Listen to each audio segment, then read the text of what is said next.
کہ لوگ کیا کہیں گے اتنے نیتیں ہیں کہ پورا ایک ایک گھٹ بھی آپ پی گئے, کچھ بھی نہیں بچایا. یہ عجیب انداز ہے لوگوں کا. آپ کسی کے جائیں ضروری ہے کچھ بچانا پلیٹ میں, کیوں؟ لوگ سمجھیں گے کھانا کھا کے نہیں آئے اپنے گھر سے, اتنے بھوکے. تو کولڈ ڈرنک تو بہت دور کی بات, امام تو کہہ رہے ہیں کہ اگر پانی گلاس میں تھوڑا سا بچا دو تو یہ بھی اسراف ہے. امام نے سختی سے منع کیا ہے کہ جب بھی کھانا کھائیں اس کو چھوڑ دیں, یا میوہ کھائیں تو اس کو جو ہے وہ آدھا کھا کے پھینک دیں. بلکہ یہ بھی کہا گیا ہے کہ اگر میوے کا بیج جو نہ کھایا جا سکے, مثلا کھجور کا بیج آپ نہیں کھا سکتے گٹھلی, تو اس کو ایسی جگہ پھینکو جہاں امکان ہو کہ وہ گٹھلی دوبارہ اگ سکے. دیکھیں آپ, یہ ہے ری سائیکلنگ. مغرب میں جو ری سائیکلنگ پہ توجہ دی جاتی ہے کہ آپ جو ٹن پیک ہیں یا پلاسٹک کی بوٹلز ہیں یا جتنی بھی چیزیں آپ استعمال کرتے ہیں اس کو احتیاط سے آپ جو ہے وہ اپنے ڈسٹ بن میں ڈالیں تاکہ ری سائیکل ہو سکے. انگلینڈ میں باقاعدہ 3 کوڑے دان ہوتے ہیں, 3, یلو, گرین, بلو, مختلف کلرز کے. ایک میں کچن کا کچرا ہوتا ہے جس میں ریپرز, بسکٹ کے ڈبے وغیرہ ہوتے ہیں. ایک میں کوڑا جو گھر کا ہوتا ہے وہ ہوتا ہے. ایک میں لکوڈز ہوتے ہیں.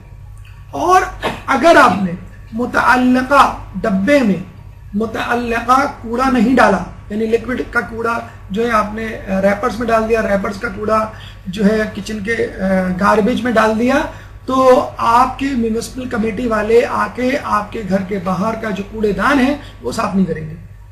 وہ پورے مہینے پڑا رہے گا, سڑتا رہے گا. جب آپ فون کریں گے تو وہ آئیں گے, آپ کو بتائیں گے کہ آپ نے غلط جگہ پر, غلط ڈسٹ بن میں غلط چیز ڈال دی ہے. تو ہم یہاں پر ماشاءاللہ کوڑے کو استعمال ہی نہیں کرتے ہیں, بہت نیٹ اینڈ کلین رکھتے ہیں کوڑے دان کو, ڈسٹ بن کو. کیا ضرورت ہے کوڑے دان میں کوئی چیز ڈالنے کی؟ خواتین جو ہیں وہ بال بناتی ہیں اور پردہ ہٹایا اور کھڑکی سے باہر جو ہے وہ بال اور جو بھی چیزیں ہوتی ہیں وہ پھینک دیتی ہیں. کیا ارے گلی میں جائے گا نا, ارے گلی میں جائے گا تو گلی والے بھی تو ہیں, وہ بھی تو ڈسٹرب ہوں گے. جو مکھی مچھر جو پیدا ہوں گی, آپ ریپر یا کھانے کی چیز جو آپ باہر گندی گلی سے کہتے ہیں, ہمارے یہاں ایک وہ ہے فلیٹوں کے درمیان جو گندی گلی یا پتلی گلی ہوتی ہے, وہ آپ دیکھ لیں کسی دن آپ جا کر کہ کیا حال ہوتا ہے.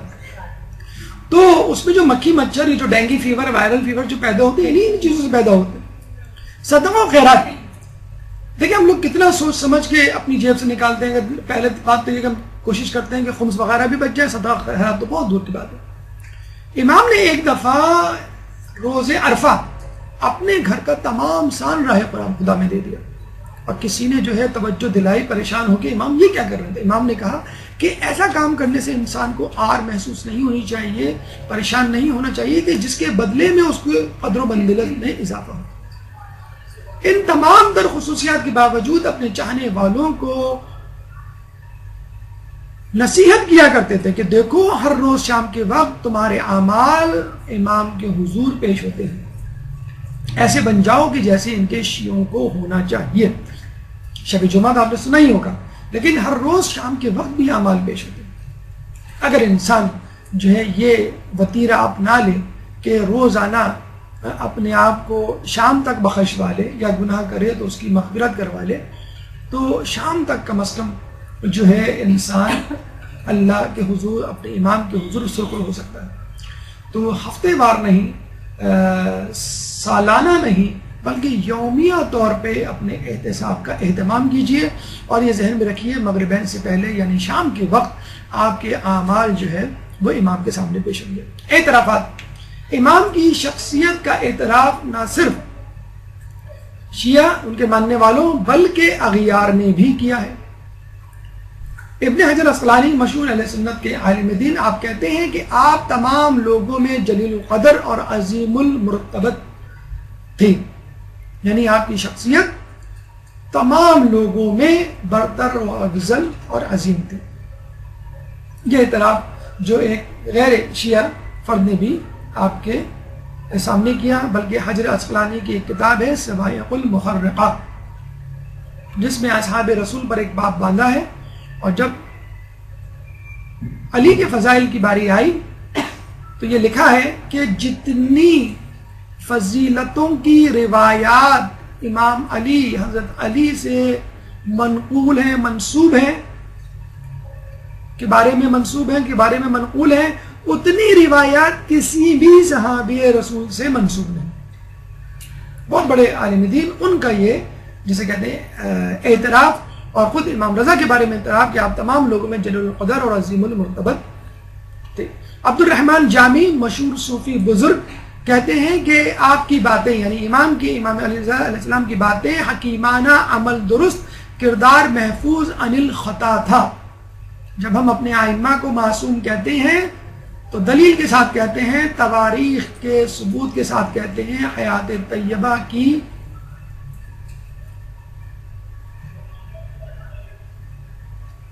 باتوں کو مد نظر کہتے ہیں کہ اگر آپ چاہیں تو تاریخ سے، ان کی سیرت سے کوئی ایسا واقعہ پیش کرتے ہیں جس سے ان کی خطا ثابت ہو جائے۔ الحمدللہ خود تاریخ اس بات پر گواہی دیتی نظر آتی ہے کہ ہمارے اہل بیت، ہمارے ائمہ تمام کے تمام معصوم تھے۔ مولوی مبین حنفی جن کی کتاب وسیلۃ النجات مشہور تاریخ کی کتاب ہے، آپ فرماتے ہیں آپ کو وراثت میں علم ما کان وما یکون عطا ہوا تھا، یعنی آپ کا علم جہانوں کے علم پر محیط تھا، جو ہوا اور جو نہیں ہوا۔